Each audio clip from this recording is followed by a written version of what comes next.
Un día solo serás un recuerdo en la memoria de alguien. Hazlo mejor para que seas uno bueno. Párrafo 412. Este tribunal ha determinado que no subsiste controversia en torno a las alegadas violaciones al derecho consagrado en el artículo 5.1 de la Convención en perjuicio de los familiares de las víctimas por las violaciones aceptadas por el Estado en la primera etapa de las investigaciones, subpárrafo 20. Sin perjuicio de lo anterior, considera oportuno precisar la entidad y alcance de tales violaciones. Además, se determinará si hubo o no violación del artículo 5 de la Convención por hechos distintos a los reconocidos por el Estado. En este sentido, la Corte analizará la afectación a la integridad psíquica y moral de los familiares de las víctimas por hechos acaecidos a estas, las investigaciones llevadas a cabo para determinar lo ocurrido y el trato que las autoridades dieron a los familiares y a los restos de las víctimas. Posteriormente, se analizarán las alegadas violaciones por actos de hostigamiento, amenazas e intimidaciones a los familiares de las víctimas. 6.1. Sufrimiento de los familiares por lo ocurrido con las víctimas y por la búsqueda de la verdad. Párrafo 413. La comisión alegó que las madres de las víctimas fueron afectadas en su integridad psíquica y moral como consecuencia directa de la repentina desaparición de sus hijas, del desconocimiento de su paradero durante un periodo considerable de tiempo y de la falta de investigación de lo ocurrido, así como por el tratamiento que recibieron por parte de las autoridades, desde actitudes indiferentes hasta hostiles. 414. Los representantes alegaron que la desaparición, la tortura, el asesinato, la destrucción de sus restos y la falta de respuestas apropiadas, oportunas y eficaces por parte de las autoridades para esclarecer las circunstancias de la muerte de las víctimas han provocado en los familiares daños considerables a su salud física y mental, a su calidad y proyecto de vida, a su sensación de bienestar y han vulnerado de manera importante sus sentimientos de dignidad, de seguridad y de pertenencia a una comunidad donde los derechos de las víctimas son reconocidos y respetados, marcando un límite a sus expectativas de vida. 415. La Corte ha declarado en otras oportunidades que los familiares de las víctimas de violaciones de los derechos humanos pueden ser a su vez víctimas. 416. En el caso de la joven Ramos, su madre declaró ante este tribunal que tuvieron que pasar 5 meses para que me pudieran mostrar el cuerpo de mi hija y no era cuerpo, eran huesos. Y siempre me decían que tenía que llevar un médico o un dentista y los llevaba y nunca nos permitieron ver el cuerpo tampoco. Necesitaba saber si mi hija estaba viva, muerta y necesitaba reconocer ese cuerpo, por lo que le dije a la fiscal suplente que si yo reconocía el cuerpo me lo entregaba como regalo de cumpleaños y me dijo que era muy cruel, pero que sí. El 20 de marzo logré entrar a reconocer los huesos y me dijeron que podía hacer lo que quisiera con ellos. Las investigaciones realizadas por las autoridades fueron nulas. Aunque yo les llevaba líneas precisas de investigación, nunca me hicieron caso, trataban de darnos mínimas ayudas que no restablecían el dolor que llevaba dentro, todo lo que tenía que luchar para seguir investigando. No es solo el daño que mi hija se perdió, nos dañaron a toda la familia, a mis hijos, Clara y Bonnie, porque Daniel, ellos necesitan mucho apoyo psicológico porque les quitaron también una parte. Ya no estamos completos, yo no necesito que me den una palmada de pobrecita, yo necesitaba que buscaran a mi hija, que me entregaran a mi hija, que me entregaran el reconocimiento de que era mi hija o no. Ahora les exijo, retribúyanme toda mi vida, porque mi vida ya no es la misma. Eso es lo que yo les pido a estas personas, que yo sé que tienen el poder para poder hacer que ellos paguen todo el daño, todo lo que nos han hecho. 417. En el caso de la madre de la joven Herrera, en su declaración ante la Corte relató: La actitud de las autoridades ha sido muy mala. Nunca se han dignado siquiera en llamarnos 8 años para decirme cómo van las investigaciones. De todo me tengo que enterar por los medios de comunicación. El proceso de identificación de mi hija se hace hasta los 4 años que yo pido una exhumación y un ADN. Ese proceso fue muy difícil para mí y para mi familia porque volvimos a vivir un funeral, una exhumación. Yo en varias ocasiones intenté quitarme la vida porque para mí la vida no tenía sentido, porque yo no veía justicia. Mis hijos más pequeños intentaron quitarse la vida. Estuvieron internados. Mi hija, que era una niña de 11 años en ese entonces, dibujaba pesquisas y las pegaba por toda la casa, porque las autoridades nunca me elaboraron una pesquisa. Yo me pasaba las noches imaginándome lo que a mi hija le hicieron, cómo me la violaron, cómo me la torturaban. Era una cosa horrible que yo no podía dormir por estar imaginando. De igual manera, por estar esperándola, yo tenía la esperanza y la ilusión de que mi hija iba a aparecer, que algún día que yo llegara de mi trabajo me iban a decir, así como me decían, Esmeralda no aparece, Esmeralda aquí está, Esmeralda ya apareció. 418. La madre de la joven González declaró ante la corte que yo me afecté mucho, me enfermé, mi hermana se puso mala también y también tuve un hijo malo de cáncer. En él le afectó cuando encontramos el cadáver, a los 2 meses falleció. En nada me han ayudado las autoridades, ni siquiera tienen avances. No nos han respetado porque no han hallado a los culpables y sigue habiendo muchas muchachitas desaparecidas. No confío ya en ellos. Tengo hijas y tengo miedo que me vuelva a pasar porque la autoridad no hace nada. Para los que nos dieran información íbamos a diario. A veces teníamos la puerta cerrada y no nos entendíamos. Nada más que nuestra fuerza eran los periodistas. Nos hicieron a mi hija y a mí la primera vez prueba de ADN y pasaron como 3 meses y vinieron a hacer otra prueba de ADN. La mandaron otra vez de México y yo les dije, pues si ya habían hecho una, ¿dónde está? Respondieron, no señora, pues que se perdió, que se echó a perder. Lo más difícil es la impotencia, el coraje por mis hijas que me quedan. Eso es lo que ya no quiero que me pase. 419. Del acervo probatorio se desprende que tras la desaparición de las 3 víctimas, los familiares tuvieron que aprender diferentes actuaciones para buscar a las desaparecidas ante la inactividad de las autoridades, las cuales al mismo tiempo emitían juicios reprochables en contra de las jóvenes, causando con ello sufrimiento a los familiares. Así, los informes periciales indicaron que los juicios emitidos por las autoridades en el sentido de que la culpabilidad de las desapariciones radicaba en la conducta de las jóvenes producen confusión y angustia en los familiares, especialmente en aquellos en los que les consta que la vida de sus hijas no concuerda con estas versiones. Asimismo, las madres insisten en el agravio experimentado por la negligencia de las autoridades y la inhumanidad con que han sido tratadas, subrayó. El padecimiento agravado por este maltrato, por desalentar la denuncia que tal vez hubiera permitido encontrarlas con vida y por la falta de información durante todo el proceso.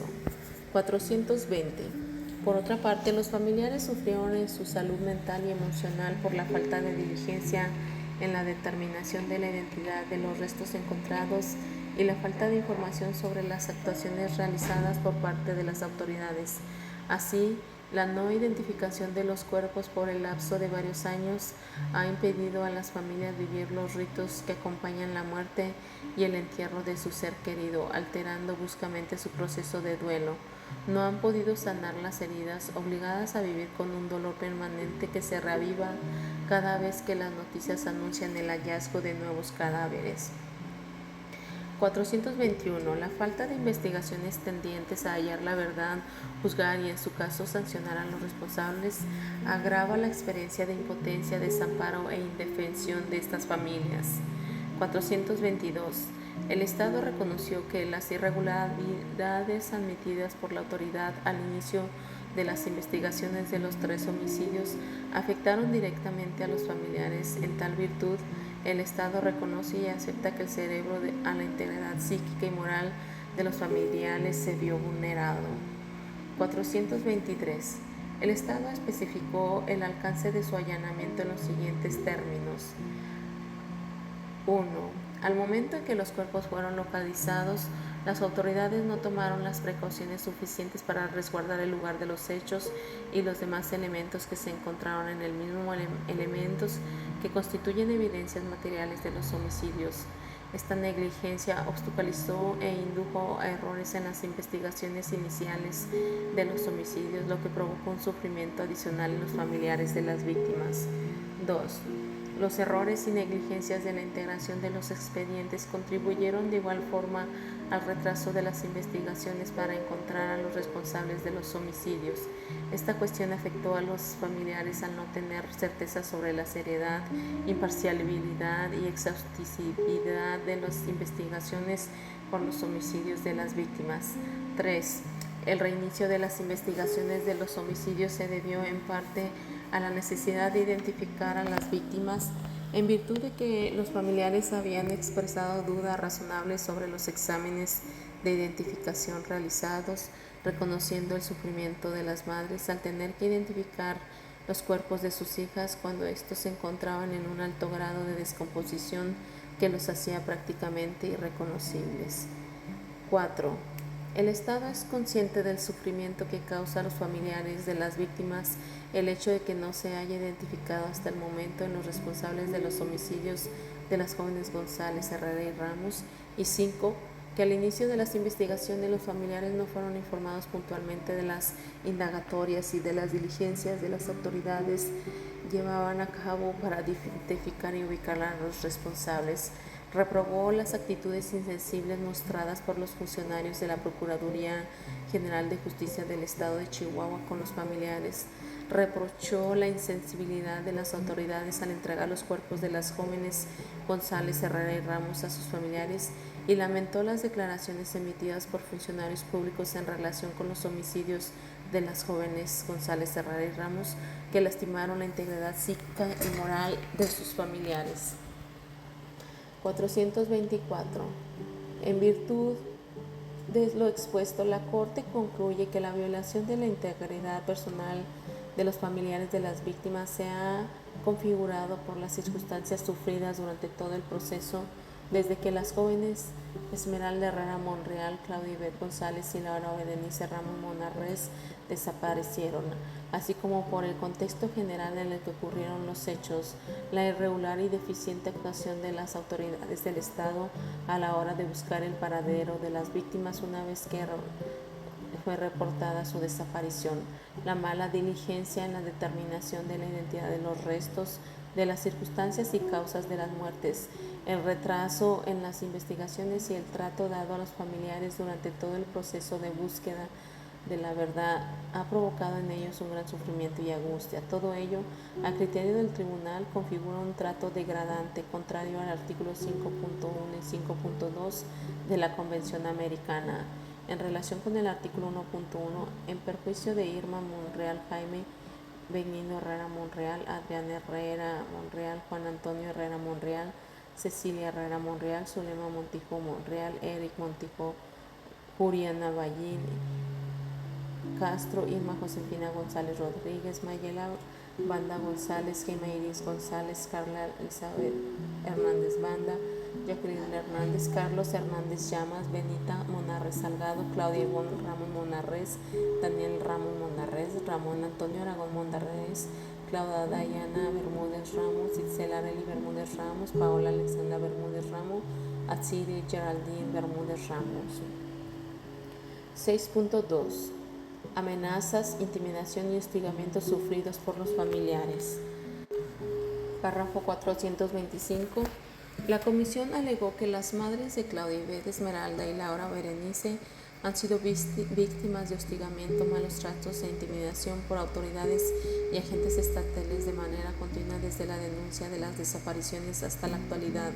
Para la comisión, la búsqueda de justicia en este caso conllevó a que las madres y algunos miembros de sus familias sean víctimas de hostigamientos y amenazas en diferentes momentos a partir de que ocurrieron las desapariciones de sus hijas, poniéndose en riesgo sus vidas e integridad. 426. Los representantes afirmaron que ante la demanda de justicia y de investigación por parte de las madres de Esmeralda, Laura, Claudia y sus familias, la respuesta del Estado mexicano fue la intimidación, hostigamiento, formas sistemáticas de disuasión hasta la violencia en su contra, directa hacia sus hijos o contra sus defensoras. 427. El Estado destacó que durante las investigaciones por la desaparición, la ubicación de los restos y las indagatorias para encontrar a los responsables de los homicidios de Claudia Ivette González, Esmeralda Herrera Monreal y Laura Berenice Ramos Monarrés, no se encuentran elementos que demuestren actos de desprecio público, persecución o discriminación en agravio de los familiares de estas tres mujeres. El Estado aseguró que no se encuentran elementos que permitan demostrar acusaciones falsas o amenazas cometidas por agentes del Estado en contra de los familiares de las tres víctimas. Por el contrario, el Estado ha informado a la Corte que los familiares de las jóvenes González, Herrera y Ramos cuentan con todos los recursos contemplados en la legislación nacional para denunciar posibles acusaciones o amenazas. No obstante, los familiares no han acudido a reportar estas actuaciones, con lo que las autoridades no cuentan con elementos para investigar las mismas y sancionar a los responsables. 428. La señora Monarrés declaró ante el tribunal lo siguiente: por haber tomado el hueso de mi hija, empezaron seguimientos, carros identificados tanto por mí como por mi hija, Claudia Ivonne, que nos seguían a todas partes, vehículos oficiales de la PGR. Yo tuve que salir de mi país porque en alguna ocasión trataron de arrollarnos a mis dos hijos menores y a mí, y tuve que pedir asilo en los Estados Unidos porque después de que no buscaron a mi hija, yo formé una organización que se llamó Integración de Madres por Juárez. Estábamos siendo perseguidos, inclusive a mi hija Claudia Ivonne. Ella se había quedado en México cuando yo me fui a pedir asilo. Tuvimos que llevar un proceso muy duro, tuvimos que estar detenidos. Yo duré 3 semanas con mi hijo de 5 años, que ahorita él tiene un problema. Él no puede ver a las autoridades, él no puede ver a un uniformado porque les tiene pánico. Mi hija Claudia se quedó en México porque no podía ayudarnos a todos a la vez, se quedó con mis nietas. Trataron de sacarle a una de mis niñas de 7 años de la escuela. A Claudia le pusieron una pistola en la cabeza y le dijeron que se callara, que no siguiera diciendo nada porque si no se la iban a quebrar. Las autoridades llevaron a cabo actos de hostigamiento porque a mí no me pudieron comprar nunca, aun con todas las cosas que me hacían para tener miedo. Por eso me fui. Tuve que pedir a mucha gente que me ayudara, tuve que vender comida en la calle, tuvimos que dormir en la calle, tuvimos que estar en un lugar con los indigentes de la calle. Creo que mi familia no merecía esto, creo que las autoridades son tan culpables de haberme hecho que yo tuviera que emigrar para proteger la vida de mis hijos y la mía propia. Me fui el 4 de septiembre de 2006 y mi hija el año pasado, que fue cuando ya no pudo soportar más. Las hostilidades se dieron desde un principio que mi hija desapareció. Desde ahí yo me sentí atada de pies y manos. 429. El 9 de julio del 2007, Claudia Ivonne Ramos Monarrés, hermana de la joven Ramos, declaró ante el Ministerio Público que el día 2 de mayo del 2006 presenté una denuncia sobre unos vehículos y personas que anduvieron en mi casa preguntando dónde vivía yo y con quién vivía y qué hacía, y anduvieron investigando mi vida. La denuncia se hizo ante la Procuraduría y ella giró órdenes expresas a una funcionaria quien me tomó declaración, y todo se hacía en secrecía. Hasta la fecha no se han investigado nada. Además, hace 2 meses solicité por escrito una copia de la denuncia que interpuse y me di cuenta que no era una denuncia, sino que me tomaron mi declaración como testimonio y lo anexaron al expediente de mi hermana Berenice Ramos, por lo que vuelvo a solicitar se investigue, porque estuvieron los judiciales y carros oficiales enfrente de mi domicilio. 430. La familia Ramos Monarrés solicitó asilo a las autoridades estadounidenses. El juez que decidió sobre la solicitud de asilo político basó su decisión inter alia en la declaración de varios testigos, quienes mencionaron que hay varios grupos que han hablado en contra del feminicidio. Dichos grupos han realizado protestas y marchas. Uno de estos grupos fue integrado de Madres por Juárez, la cual fue fundada por la señora Monarrés Salgado, la declarante. Intenta asistir a una reunión de la organización. Antes de llegar, unos hombres armados asaltan a los asistentes, por lo que la reunión se cancela. Prevalece claramente un clima de miedo e intimidación en contra de la gente que habla en contra de los asesinatos y la falta de investigación relacionada con los homicidios de las jóvenes mujeres en Ciudad Juárez. La señora Mona Salgada se convirtió en una de las familiares de las víctimas de feminicidio que más se hace oír a la hora de solicitar que la policía investigue otros crímenes. Ha públicamente cuestionado la competencia de la policía, su nivel de compromiso para resolver crímenes y ha discutido abiertamente la posible participación directa de la policía en el encubrimiento de los femicidios. Ha participado en varias entrevistas nacionales e internacionales a través de distintas radios, canales de televisión y periódicos. Los funcionarios del gobierno y la gente directamente vinculada a él están detrás de las amenazas y actos de intimidación, dado su interés en silenciar el apoyo de los homicidios y las críticas respecto al manejo de los casos de feminicidio por parte del gobierno. 431.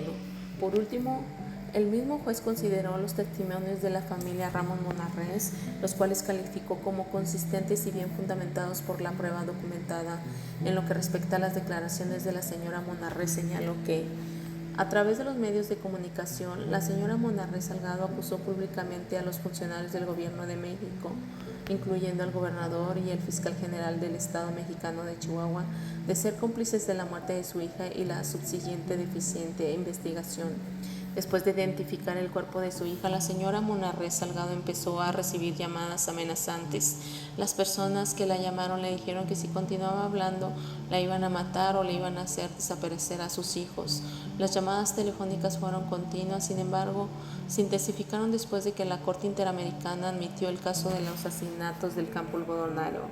Un día, mientras caminaba hacia un funeral, la señora Monarrez Salgado notó que la seguía una camioneta. La camioneta se aceleró y se dirigió rápidamente hacia ella.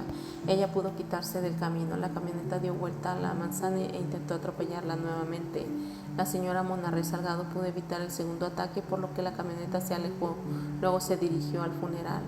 Al volver del funeral, se encontró con que alguien había entrado a su casa y había revisado sus expedientes relacionados con la muerte de su hija. Faltaban algunos documentos. Unas semanas después, alguien intentó entrar a su casa por segunda vez. 432. De igual manera, la señora Claudia Ivonne Ramón Monarrez y el señor Jorge Daniel Ramón Monarrez declararon ante el juez de inmigración determinados hechos de hostigamiento que les condujeron a sentirse amenazados y a ver peligrar su vida, por lo que solicitaron asilo a las autoridades estadounidenses, el cual les fue otorgado. 433. El juez otorgó el asilo al constatar que en el transcurso de 8 años la familia Monarrez Salgado ha tenido que enfrentar actos de hostigamiento, amenazas y atentados en contra de sus vidas que llegaron al nivel de persecución. Cada miembro de la familia sufrió incidentes, llegando a ser una seria amenaza en contra de sus vidas, y por lo tanto ello constituiría acoso. Sin embargo, es claro que ha sufrido acoso y cuando se tiene en cuenta el efecto acumulativo de los años de intimidación, hostigamiento y ataques físicos. 434. La prueba pericial aportada en el proceso ante la Corte ha determinado en cuanto a los familiares de la joven Ramos que sufren miedo sostenido por los peligros y las amenazas diversas que han padecido, reflejados en hechos que han puesto en peligro su seguridad y su integridad en espacio público sin que las autoridades hayan dado atención expedita y adecuada a sus demandas. También han padecido sensaciones de soledad y aislamiento por la desconfianza creciente en las autoridades. 435.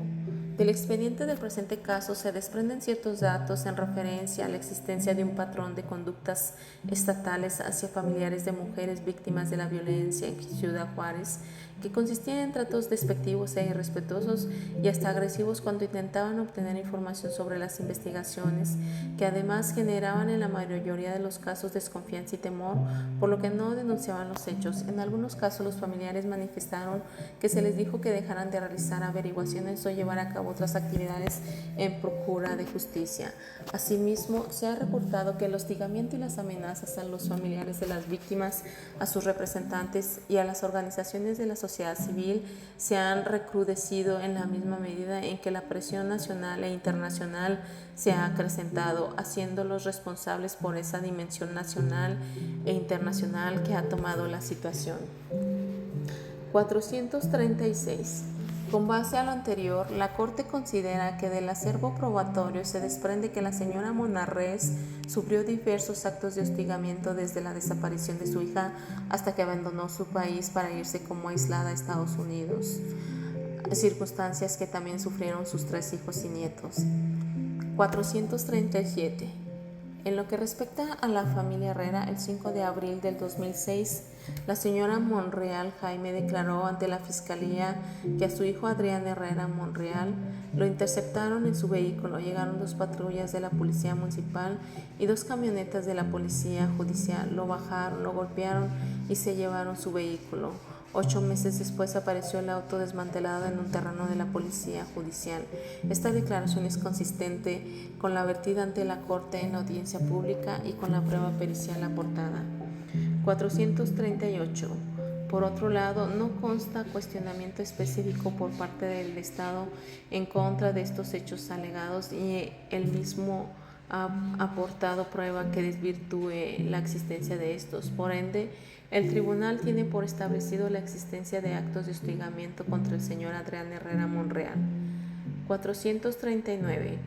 Por lo que respecta a la familia González, ni los representantes ni la comisión precisan hechos concretos que reflejen los alegatos de hostigamientos y amenazas, ni concluyeron una argumentación con fundamentos probatorios que le permita realizar a la Corte una conclusión sobre el alegato. 440. En virtud de lo expuesto, la Corte concluye que los actos de hostigamiento que sufrieron los familiares configuran una violación al derecho de la integridad personal consagrado en el artículo 5.1 y 5.2 de la Convención Americana en relación con el artículo 1.1 de la misma, en perjuicio de Adrián Herrera Monreal, Benita Monarrés Salgado, Claudio Ivonne Ramón Monarrés, Daniel Ramón Monarrés, Ramón Antonio Aragón Monarrés, Claudia Dayana Bermúdez Ramos, Itzel Ariely Bermúdez Ramos, Paula Alexandra Bermúdez Ramos y Atside Geraldine Bermúdez Ramos.